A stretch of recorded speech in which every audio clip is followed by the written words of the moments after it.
Hello, everyone, and welcome to a new episode with Women in Tech Dorset webinars. And today I have a massive powerhouse with me in Jasmin Guthmann. And I met Jasmin, well over a year ago now. And I was really struck by her personality, the way she drove the whole conversation around Mark Alliance. So that's where I saw her the first time. And I was in the audience, and Jasmin was up on the stage, shining like a bright star. And I was thinking, I would really like to talk to this lady because she has everything that I would like to have. She had the confidence, she had the brains, she could bring the conversation on to the topics that we were discussing. She was just an inspiration. So I am really, really thrilled to have her today talking to me, because I think that what we can gain from her insights and from her experience is truly valuable for everyone. So welcome to Women in Tech Dorset, Jasmin. Thank you so much, Simon. That was, I'm pretty sure that is the most flattering introduction that I've heard in a long time. So appreciated. And I can only, return the compliment. Your energy, your positive energy was so contagious that when you came and asked, hey, would you consider joining me here? I was like, of course. I didn't even know what we were going to talk about. Good people do good things. And in short, I think, if all you do in life is stay close to the good people, that is going to take you very, very far. So my pleasure to be here and super excited to be talking again. Yes, fantastic, fantastic. And I know that, like I was saying to you before, that I can talk to you all day. I wanted to, I'm interested a little bit if you would highlight a few for our audience and for our listeners about your background and what are your strengths and what are the things that you're passionate about. Sure, my pleasure. And it's funny, we just had a little pre-conversation, and it's sometimes it gets hard to keep all the pieces apart because there's just a lot going on, because there's a lot of things that pique my interest, and I just passionately try to do as many of them as I can. And that gives me a reputation for starting 10 things, expecting 3 to, go someplace, and then I end up having 8 that turn into something that needs attention. And everybody's baffled. How does she do it? And in the background, I'm going, oh, I did, this isn't planned. And then that's what I try to give a more light on is sometimes it looks like I have it all figured out. I never do, for the record. I do not. I have fantastic people who help me get a lot of crazy things done, but some also drop. And that's okay. I just try to make sure that it's not the most important things at any given time. What I do for a living, so I have a day job that pays the bills like all of us. I'm the head of corporate communications at Content Stack. And with that, I'm responsible for brand, thought leadership, public relations, analyst relations, social media, have a fantastic team of 8 globally distributed remote. So all the fun stuff that comes with its own, pros and cons. Yes, yes. Love doing that. And through Content Stack was one of the founding members of the Mock Alliance, excuse me, in 2020. And so the Mock Alliance really has become something that I'm really passionate about. It was sort of my gateway into something that is bigger than just my day job. For those of you who are not familiar, the Mock Alliance is a nonprofit industry body that is made up of, by now, more than 100 companies in the MarTech space or in the SaaS space. 5 of them came together and started the whole thing in 2020. So in only 3 years, the nonprofit grew from 5 to more than 100. And it's basically you're running your own startup on the side. That's what it feels like, and that's how it actually looks like behind the scenes. From the outside, it looks like this super professional. I was going to say, being in attendance, it was like, oh my God, these guys have nailed it so well. So, that has been a super fun ride, and I just really again, curiosity made me go have a look. My boss at the time said, hey, yeah, well, here's this Mark Alliance thing. I don't really quite know what to do with it. Can you go have a look? And I was like, sure, never hurts to go have a look. Yeah. So I sat on a marketing council meeting back in the day, and I was like, I just, I started asking questions. I was curious. I asked questions, and everybody was like, yeah, well, we kind of don't have the answers. Can you? Maybe I lead that. And I didn't, I just kept asking questions, and then the head of the council back in the day came around and said, well, can you help us find some of the answers? And I was like, sure thing. Yeah.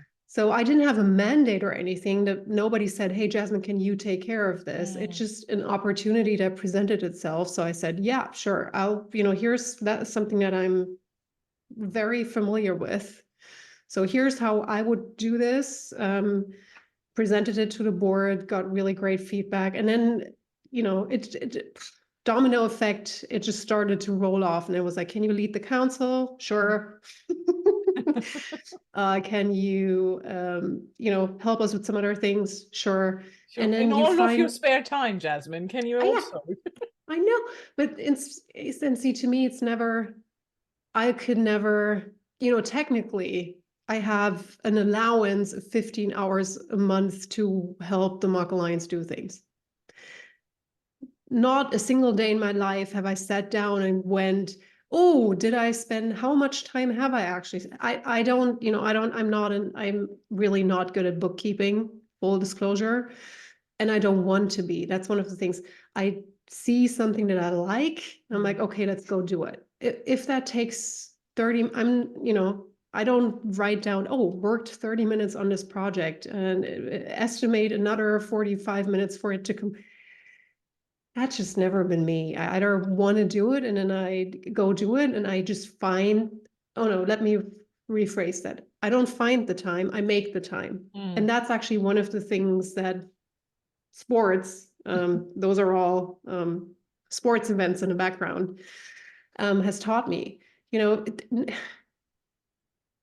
Very few people set their alarm for 6 a.m. and go, yeah, I can go to a spin class before work because otherwise it's not going to fit in my schedule. At least I never have. But if you are wanting to achieve what other people are not able to achieve, you need to make the time. Nobody finds time. It's like, oh, I have an hour on my hands. Let's go do something. Never happens. Never. I never have more time than I need. What I need to do is really master time. It's like sit down and go, okay, tomorrow, what I want to do, and that's, I think, the big difference between your schedule driving you and you actually being the master of your schedule, is looking at it very regularly and going, okay, what does it look like? What needs to go because it doesn't align with my goals anymore? And what is missing? What do I want to do that is currently not on there? And I basically do that almost every day. I go, okay, Wednesday, right now, there's I need to take the dog to the vet. I need to go, I want to go for a run. I have meetings from X to Y and whatever it is that I want to be doing, including dinner with my husband. So, there's private, mandatory, dog, vet, all that kind of stuff, kid, nursery, kindergarten, whatever it is that your private life is non-negotiable. There's, private life important. I need to work out. I want to work out. I want to go see my friend for lunch or whatever it is that makes you happy. Because it's so easy to skip over those things that make you happy because you have all these things that you think you have to do. You don't have to do a thing. Yeah. You really don't. Someone just canceled on me 5 minutes before the meeting. I'm not saying you should do that, but I'm saying, so, what did I do? Did I sit here and cry? No, I just actually said, for a minute I was angry because I hate it when that happens and I never do it unless, emergency, but that's how people are different. So for a minute, I was like, and I was like, okay, got a 30-minute slot to get 15 things done that otherwise I would have needed to find time for later in the day. So I'm actually pretty happy now because I got a bunch of things off the to-do list that, would have just accumulated for later and then, would have needed to be done at an inconvenient time. So not sometimes, actually so many times it's about the way you look at things. Life is so much more about how you react to what life throws at you. That's always your choice. Nobody chooses the challenges, but how you react to them is really, really key. I also wanted to go back to something you said. So you said about, a few passions or a few things that might interest you, so you pick them. I was wondering what sort of things that pique your interest. So if you're looking around at life, and maybe for a lot of us, as you're saying, there are a lot of things people are juggling, and there are things that you're passionate about, and so for you, what are some of those things that stand out, and what are those characteristics that would get your interest, and you say, okay, I'm gonna try and spend some of my time on there? That's a fantastic question. I'm not sure if I've done a lot of things in my life for hobbies. I knitted hats for one season, one winter. That was, I did it, but it didn't stick. No. I know it's, and I actually, I had a blog about cooking about 10 years ago. So I got really into, recipes and cooking shows. I actually participated in 2 national cooking shows 10 years ago, which was so much fun. And it really, I think what's sort of common is the things that I keep for more than a season, they allow me to express my creativity, or they push me to a limit that I didn't know I was capable of doing.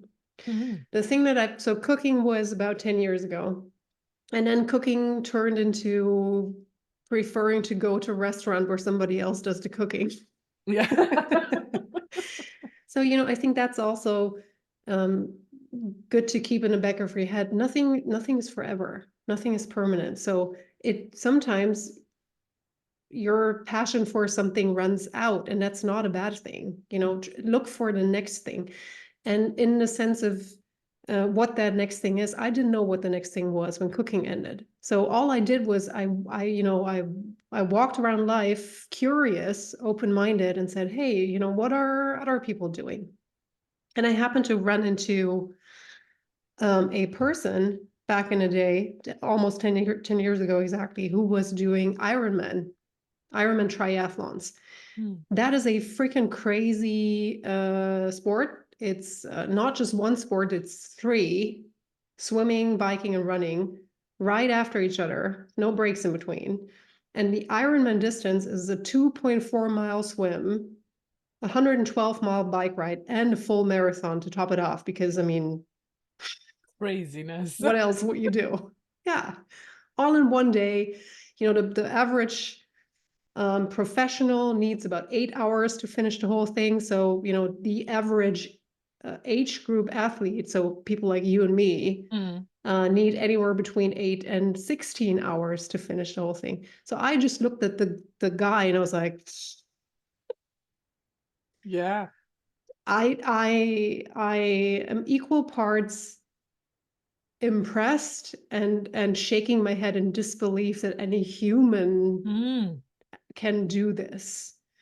So and I could, something inside of you lights up and you're like, goodness, this is freaking, I want to understand how this works. I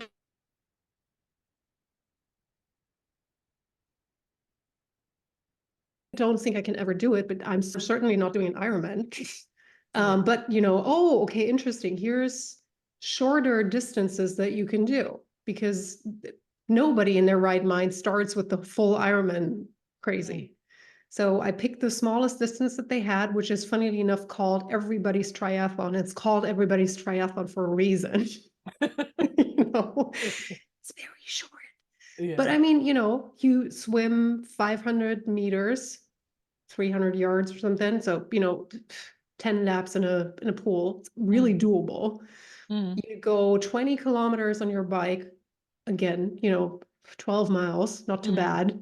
Can ride your old cranky road bike if you have to. Yeah. And then you run 3 miles, 5 kilometers. So, it's you look at it and you go, yeah, I mean, that's doable until you actually get there.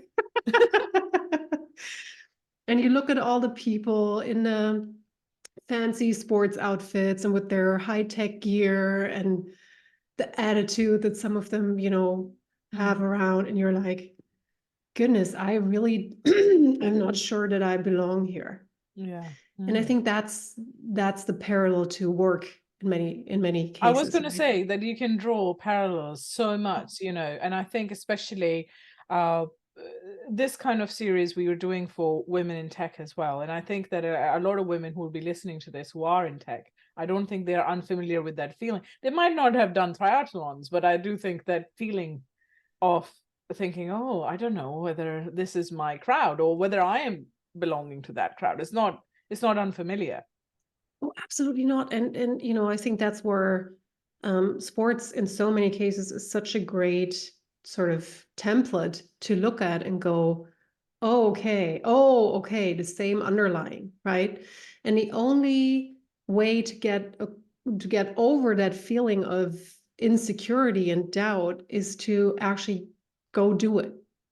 Don't just sit there and stare at the line and wonder, what would happen if I actually went over and no, you have to cross the line and see what that does. And then you can, and that's, I think, the big misconception that is out there, that, and especially for women, we have a tendency to think, oh, if I go there and if I cross the line, I need to stay there, no matter if it's good or bad. But I cannot go back. I cannot reverse my decision because what will people think? Yeah. Nobody gives a shit. Excuse my French. Okay, so don't look at the line, go across the line, and if you don't like it, turn around and go back where you came from. Nobody, Yeah, I think, I agree in the fact that a lot of people are normally people are so consumed by their own life and their own things. Nobody's looking at you in the sense because when you go in, and you think, okay, I want to go back. And I think this is again, parallels with work. I also wanted to go back on something you said. You are looking around. You said, well, you'll find the next thing. And or you will turn around and you say, okay, I give up. I don't want to. This is not for me. This could happen at work also. You might want to just try something different, a different department, different line, or a different company, because it might not be the environment for you. And then you feel everybody's going to think I'm not loyal to the company. Everybody's going to think I'm not. And I'm thinking, that kind of feeling, what would you say to that? Oh, and you know what? You phrased it brilliantly. No one cares. No one cares. Everybody revolves around themselves first, which is why everybody thinks, oh, what are the others going to think about me? Chances that anybody even notices are very small. So again, I think the proof, or how you can make that easier for yourself, is you need to put yourself out there. You need to do hard things to become more comfortable doing hard things. There's no way around that. And that doesn't mean that you have to, do the hardest thing first. Start with something small. If meeting new people is a challenge for you, start by going to a small place and meeting one person. and just get over sort of that perceived barrier that you set for yourself that says, oh yeah, but I have a hard time meeting people. No, you don't. Go and do a little thing and a little thing and a little thing. And sooner than you think, it'll become easier and easier and easier until you are comfortable meeting a group of people, or, doing that socializing event at work that you would otherwise have, found 15 excuses why you just couldn't go this time. And people don't, I don't want to say care, but the chances that people will even notice are so small. And especially at work, find a person that you trust, and preferably somebody from outside of your own department. So somebody who's neutral, in the best possible sense. And ask them for, a half hour of their time, maybe every other month. And, just ask them. So, what do you see? What do you hear? How do you feel about it? Do you think this would be a big deal? Try to get out of your own head and get somebody else's perspective, because 9 times out of 10, the other person will say, you know what? I don't think it's that big of a deal. And sometimes even saying it out loud to another person will make you go, oh goodness, now that I hear it out loud, I don't think it's that big of a deal. Yes, and also I think when you are expressing it to someone, you're also listening to yourself saying it, because it might appear sometimes too big in your head. Yeah. Whereas once stated or once written down, things tend to, I don't know, for some reason they lose the massive effect they're having in your head, and now they're outside your head. Yeah. So it kind of, just the act of expressing it sometimes fixes it for you as well, doesn't it? Oh, absolutely. And that's, the number of times that I have had that kind of aha moment when speaking with a coach, or, so even most times it's most beneficial if you talk to somebody who is not in your company, not in your circle of friends, somebody who's really, truly external in the best possible sense. And, you describe the huge problem situation that you have at work. To you, it's, close to straight going to hell. And you explain and you explain and you explain, wanting to hear, oh yeah, Jasmin, you're right. I'm very sorry. It's such a bad situation.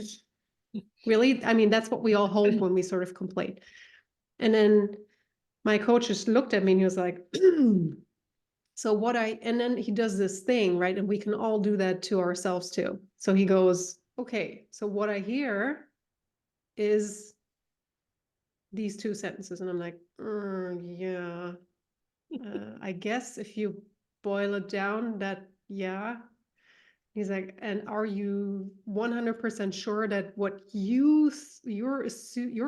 your assumptions, all of the assumptions that you've just made are correct? And I go, Yeah. I don't know. Yeah. And he's like, well, okay. How about you go and, ask whether your assumptions are true? And I'm like, yeah, maybe I should have, long story short, we all jump to conclusions so quickly. It's human nature.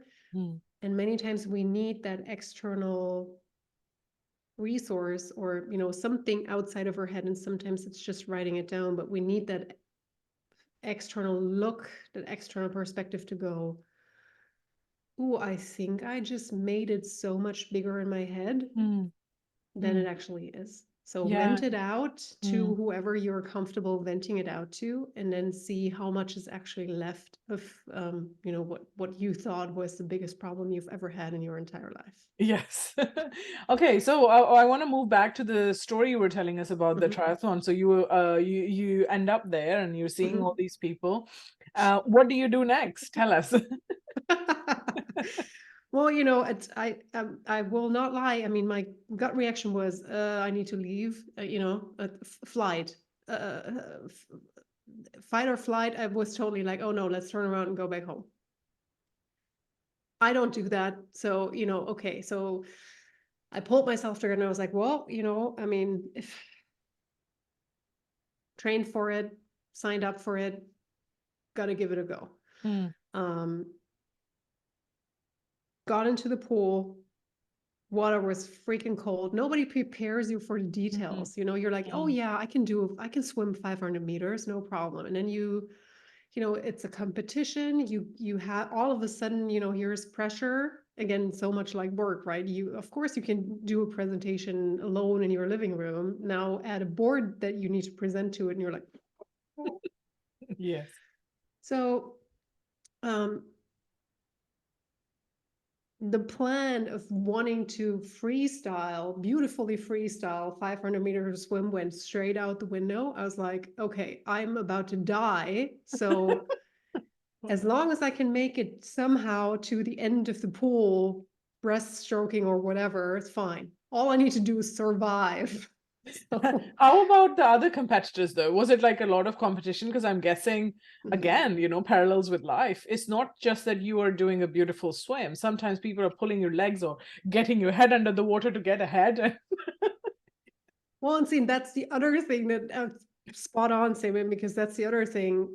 Nobody prepares you for sharing a lane with 8 freaking crazy competition crazy people. Yeah. And some of them are really fast and really good swimmers and have done this before. And then there's, the freak people like me who've never done this before. Yeah, I kind of read about it, but figured, oh, it can't be that bad. Mm. And now all of a sudden you're in this whirlpool of a pool where, arms and legs everywhere. You have no idea what you're doing, and you're like, how did I get here? And again, I think you have a choice. You can give up. I've seen people get out of the pool and be like, I'm not for me, panic attack, I'm not doing this. Which is a shame, because what you can also do, and here's your other option, is, do the best you can with what you have. Always. In every situation, there is something you can do. Full stop. So in my case, it was, okay, slow down, let go of your expectation of what this should have been, a nice leisurely swim, which was a crazy expectation in the first place. But sometimes that's how it works. You have an idea and it turns out to be something else. So the important thing is to not freak out, or just freak out very briefly and then go into coping mode. Okay, so what can I do? I cannot do freestyle. Fine. I can do breaststroke. It'll take longer. It'll look somewhat ridiculous, I guess. Guess what? Nobody even noticed. Back to our earlier conversation. Yeah. I felt terrible. Yeah. I asked people later, I was like, oh, my swim was so terrible. And they were like, what are you talking about? Yeah. I mean, you weren't last to get out of the pool. You did fine. What are you talking about? It's exactly that. In our head, it's like, oh my God, what is the world going to think of me? Guess what? The world was busy getting a hot dog. Doing their own thing. Yeah, exactly. So I get out of the water. Took a little longer than expected, but who cares? And got on a bike. That worked fine. Got on a run. That worked fine as well. And that crossing that finish line after something that had started out so badly. Yes. I think for the first half of the race, I was sure I was never going to do it again. And then you finish and you're so proud of yourself, and rightfully so, because you've done something that you didn't think was possible. And then that turned into a 15-year-long addiction to triathlon. And I actually went on to do the full Ironman baloney crazy thing.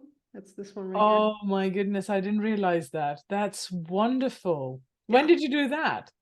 The last one in 2019. So you have done it multiple times? Whoa. And see, I think that's a classical woman's thing. I did it in 2017. It was my very first. I was super proud, but it's also kind of surreal. So I had to Mm. do it again to see if it was a mistake, Oh, you it's know? just like, oh, did I just have, was I just Maybe I lucky? got lucky. Oh, yeah, for something like that. Maybe I was just lucky. Yeah. Maybe that I had more air in my lungs that day, maybe.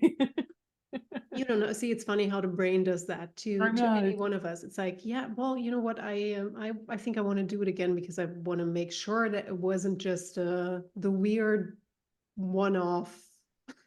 Anyways, You can consistently do it, yes. yeah, yeah, and I did, and that was it's interesting. It's again, it's one of those things that everybody tells you, but until you do it yourself, you don't understand what it means. So what people say is, oh, enjoy the first time you're doing it because the second time is going to be very different. Mm.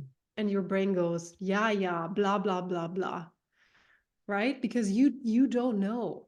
So you do it the first time, and that applies to again almost everything in life. You do it the first time is beautiful.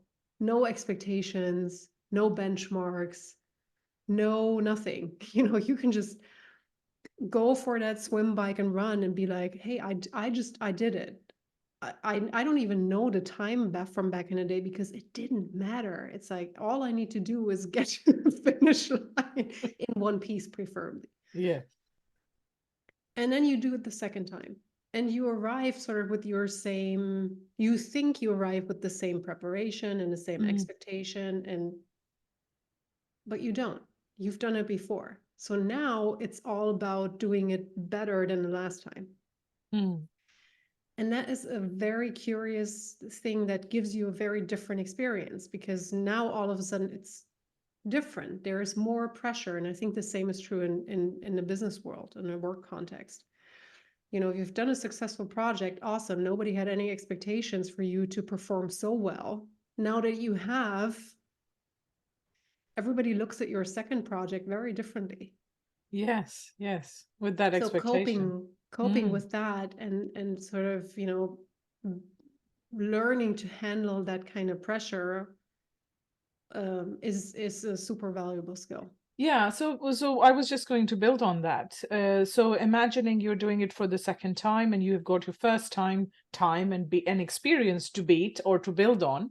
So Mm-hmm. what are some of the coping strategies or what are some of the mindset things that might help people when they are doing that? Because we do come across these things, and like you said, if you've done and delivered an amazing project and really great work, you've gone to a point where you think, okay, now I want to move on from my career, and you've done a brilliant job. Everybody's praising you. Everybody's saying you've done an excellent job. Now all eyes on you for where you're going to go next. What are you going to do next?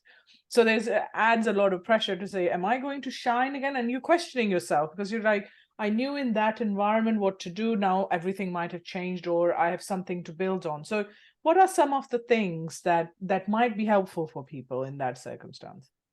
That's a fantastic question, Simon. And I think what it boils down to is take some time. And I would always encourage writing it down, like with a pen and a pencil to get it out of your own head is what makes you happy and what makes you great.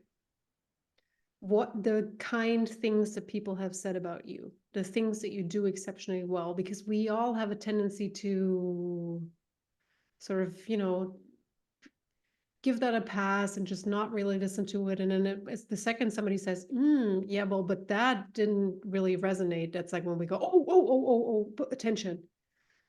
And that is a surefire recipe to make you very insecure very quickly. Mm. New environment, new people, new project. All of that can really sort of steer you off your way. And your Mm. way is being aware what you're good at Mm. and really focusing on that.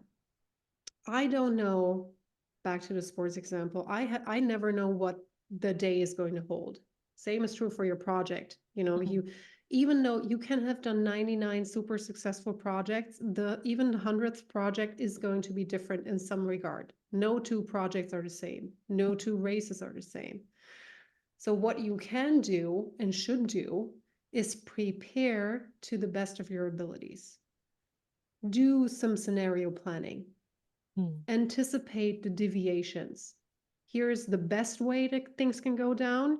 Here's something that I can see could go wrong. Think about what you would do if it went wrong. And then know that something will pop up that you did not account for. And deal with that to the best of your abilities. Again, do the best you can with what you have, and trust in yourself that you will be able to do that because you have done it before. So in the project sense, I think really taking a good close look at what made you successful, what you're exceptionally good at, what went wrong, so you can take it as a learning or as a lesson and say, oh, that didn't work so well for this project. How can I prevent that from happening for the next project? Those, I think, are very, very helpful strategies for you to actually take that next step and never shy away from something that you haven't done before. I think that is sort of my, my mission cry is like, we all need to do things that we haven't done before. And the more we do that, the better we'll get at that. But if you only ever do the things that you've done before, that is a dead path. It's not going to take you anywhere. So take that risk. It reminds me a little bit about the whole conversation around imposter syndrome, especially, a lot of communities around women in tech, or as well as other communities that I've spoken to. So for women, it's a big thing about imposter syndrome. And what you're building on, and please correct me if I'm wrong, but it's almost like it is okay to be an imposter to begin with. We all are in some situation, it's all uncomfortable to begin with until we prove that we are not. So that kind of discomfort is almost natural to begin with. Oh, and I wish that's 100% right. I wish we talked about it more, because that, there's this perception that the people up here have it figured out. They don't. That's my I was so disappointed. The C-suite always to me was like gods. If you're in a C-suite, you need to have all the answers. I'm sure you have to be a god that, is. Reality is the Germans say everybody cooks with water. Nobody has a secret recipe that works all the time or knows more than anybody else. We all are insecure. We all want to be loved. We all want recognition. We all want to hear that we're doing a good job, and we all want to feel like we belong. We don't talk about the fact that nobody has really figured out what we're going to be doing, what's going to be successful, because we're afraid that the other people, again, the second we talk about the other people, it goes wrong. We care so much about what other people think that we try to make ourselves look good. We make our work look good. We hide everything that's not secure and not confident. And we just, that's all. It's like the closet where you shove all your stuff in, and you can't open a door anymore, because if you do, everything's going to come fall out. And we do the same in a work context. And I think that's a shame. And that was a beautiful, beautiful thing about our first Women in Mock event, and the second one too.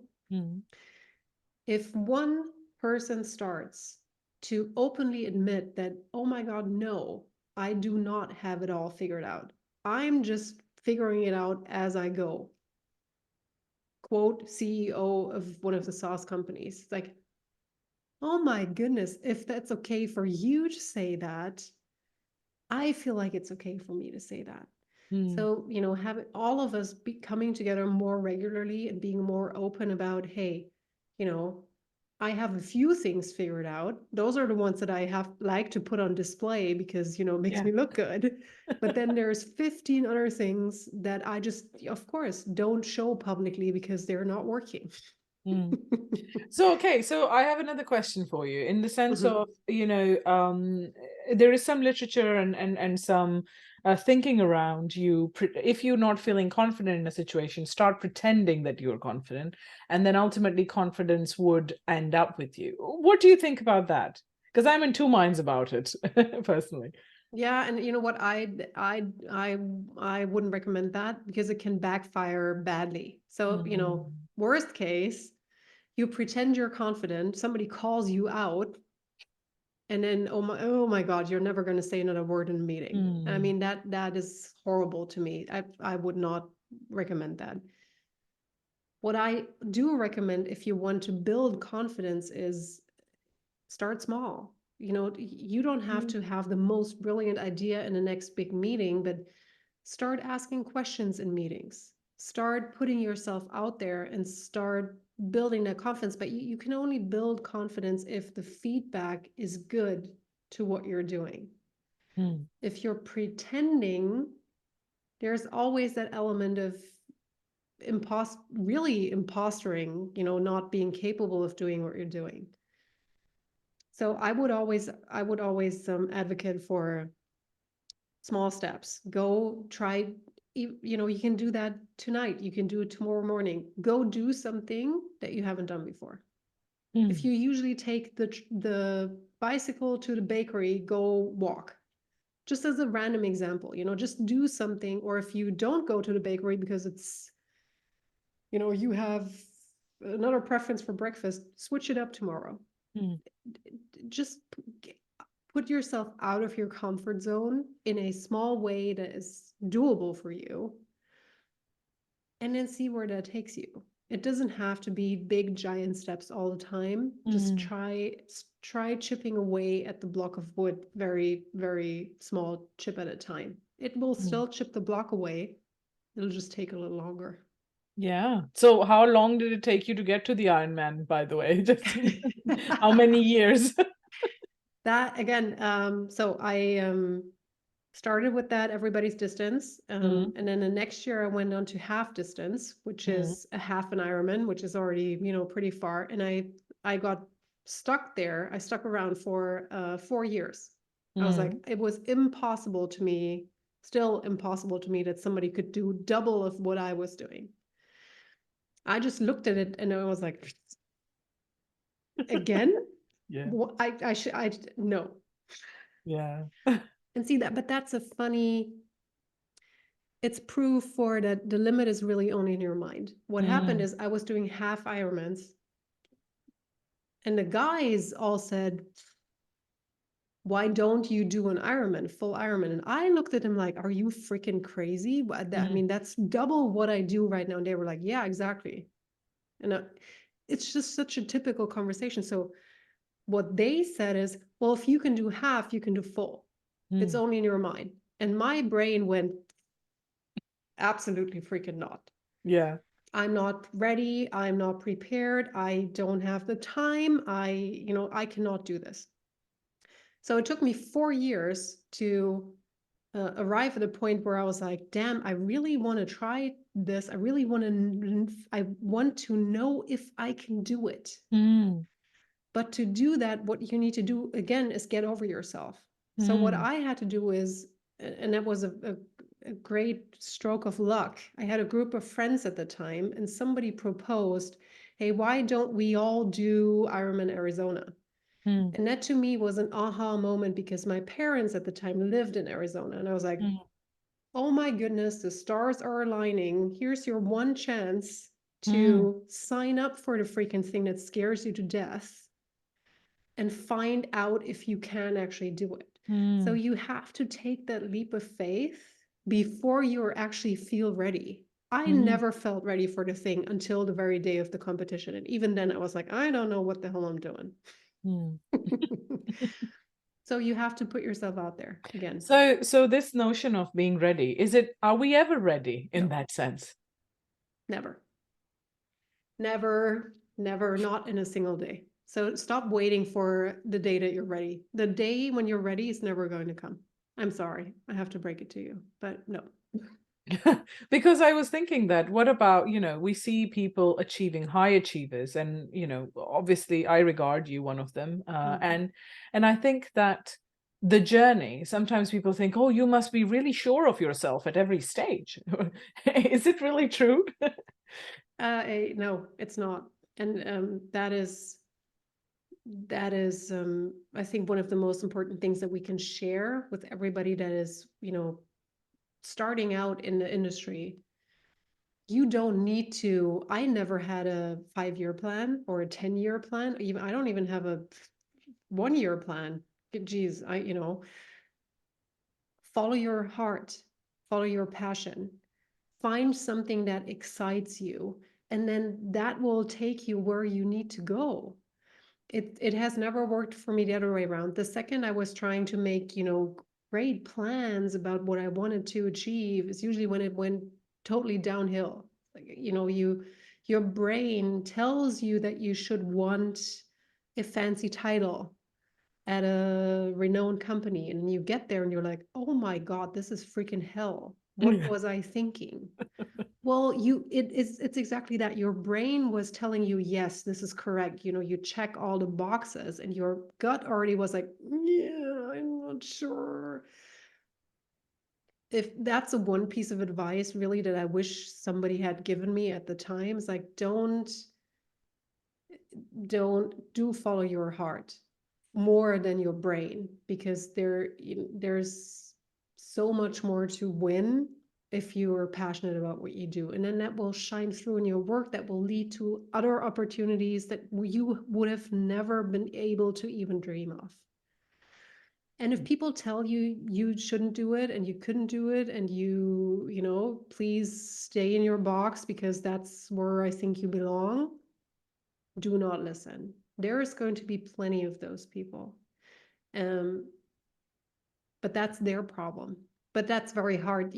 I say that with 10, 15 years of experience of listening to that kind of stuff. And by now, 10 years later, I'm like, yeah, blah, blah, blah. I'm on my way by. But Yeah, I 10 was years ago. thinking of what you said about the swimming, the first Yeah. first swim that you had. This is very similar to people trying to push you down as they're moving forward. And you're like, well, I'm not going to quit. I'm going to No. finish the swim. Exactly. And that's the mindset that you need to have. It's like, and I know how hard this is. And many times I sit here by myself and I go, oh God, Jasmin, is that really the right thing to do? Are you sure that you are on the right path? And sometimes the answer is no, I'm not.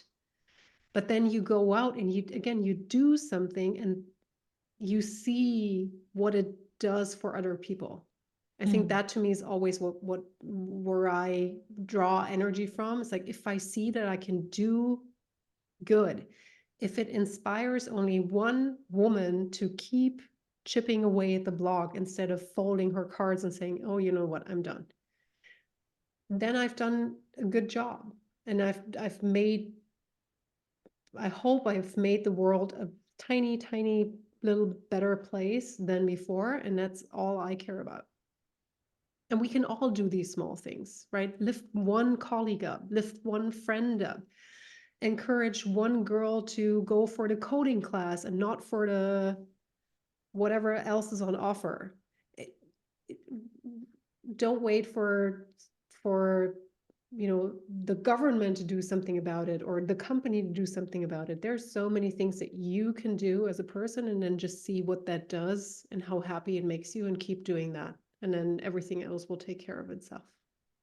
Fantastic. And on that note, I'm going to finish our conversation, but absolutely amazing and so inspirational. I think you have definitely left me inspired and given me lots of points to think about. And I hope that a lot of the people in the Women in Tech Dorset community and beyond, whoever watches this, is going to be inspired, as I am always with you. And I am really, really, it's been an absolute pleasure of mine that you were able to join us today. And thank you for your time. I know how precious your time is, and I'm really honored that you were able to spend this time with us. Thank you so much, Simon. Likewise.